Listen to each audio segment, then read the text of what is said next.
You trust your bank with your money. Some of you may pay insurance premiums every month. But do you actually know where that money goes? Let's break this down. Because in 2023, when the Adani controversy happened after a report by the Hindenburg Research, the concern was not related to just one company. Concern ये था कि institutions जैसे life corporation of India और LIC उसमें financially exposed थे।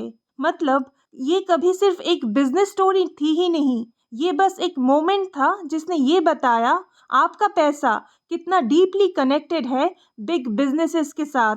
And once you see that connection, you start asking a bigger question, who actually shapes how this economy works. Also, according to the latest inequality reports, the top 10% of earners in India capture around 58% of the national income, while the bottom 50% gets only 15%. In terms of wealth, the gap is even wider. Just think about it. एक बहुत छोटा सा group बहुत बड़ा control रखता है हमारे resources पर, and money has a great power. It gives access, influence, and opportunities that others simply don't have. ये गैप और क्लियरली दिखता है क्राइसिस के टाइम पे। Just think about COVID-19. When lockdowns happened, millions of people lost their jobs overnight. Migrant workers worked hundreds of kilometers just to reach home. But at the same time, the wealth of many billionaires actually increased in India. Or take something very closer to life, the LPG crisis. For someone very comfortable, it is just about a higher monthly bill. But आम और गरीब लोगों के पास options नहीं होते. For a family living hand to mouth, it can even mean cutting down on food. The impact is not same because in crisis, those at the top have a cushion.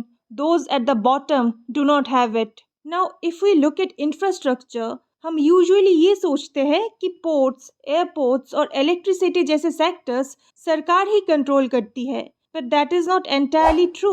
The Adani group operates major ports, airports and has a strong presence in power sector. Now think about what that means. Most of India's trade moves through ports. Every industry depends on electricity. So when one group is deeply present in both, they may not directly control the economy, but they heavily influence it. Now let's talk about the telecom sector. 2016 से पहले mobile data India में बहुत expensive था। फिर मुकेश अंबानी जी ने जियो launch किया। सब कुछ पहले फ्री था, फिर प्राइसेस कम हुए। Millions of people came online. It felt like a revolution and it was. But there is another side to this story. बहुत सारी टेलीकॉम कंपनीज ये प्राइस वॉर सर्वाइव नहीं कर पाई. Some shut down and some are still struggling. Now, with fewer players left in the market, these companies have greater control over pricing. In fact, this is not wrong to say कि यहाँ पर duopoly चल रही है. In fact, tariffs have already been increased in recent years. लोगों के पास अब choice ही नहीं है. अगर पब्लिक पॉलिसीज की भी बात करें, बिग बिजनेसेस हमेशा सरकार के कांटेक्ट में होती है. They sit in consultations, they help shape discussions around policies and most importantly they fund political parties. Even though the electoral bonds have been struck down by the Supreme Court in 2024, corporate funding has not disappeared. Companies अभी भी donate करती है through electoral trusts and other legal channels. इसीलिए जब public policies बन रही होती है तो ये बिग कंपनीज अक्सर इन डिस्कशंस का पार्ट होती है जहां पर स्मॉल बिजनेसेस या आम लोग नहीं होते. Then comes public institutions. Banks like the State Bank of India and insurers like the LIC manage money that ultimately belongs to the common man. But how are they connected to big companies? Through loans and investments. For example, SBI is one of the largest lenders to infrastructure and corporate projects in India. It has given large loans to major corporate groups, including exposure to companies like the Adani Group. LIC, on the other hand, invests by buying shares in these companies. So your insurance premiums, your bank deposits can directly become part of large corporate financing. Now, think about the implications.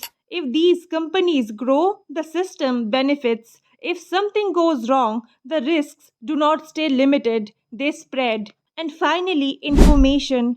When large business groups invest in media, it raises an important question because media does not just tell you what is happening, it shapes how you understand what is happening. And in an economy driven by perception, that influence matters more than you realize. Now connect everything. Wealth gives power, power helps one grow faster, growth gives more access, and that access helps grow even more. And ultimately, it becomes a cycle of money, influence, and power. Now let's be clear about one thing. ये कोई conspiracy नहीं है. India directly सिर्फ rich लोगों के हाथ में नहीं है और ना ही ये कोई नई बात है.